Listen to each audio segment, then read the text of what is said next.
मैंने pancake mix बनाया है, पैनकेक और मिल्क ऐड करके। अभी मैं बटर को मेल्ट कर रही हूँ पैन में, ताकि ये चिपके नहीं इसके साथ।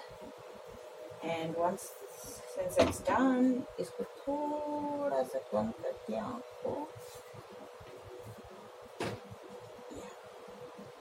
अब हम पैनकेक बनाना शुरू करेंगे। पैनकेक को ऊपर से इसमें डालिए।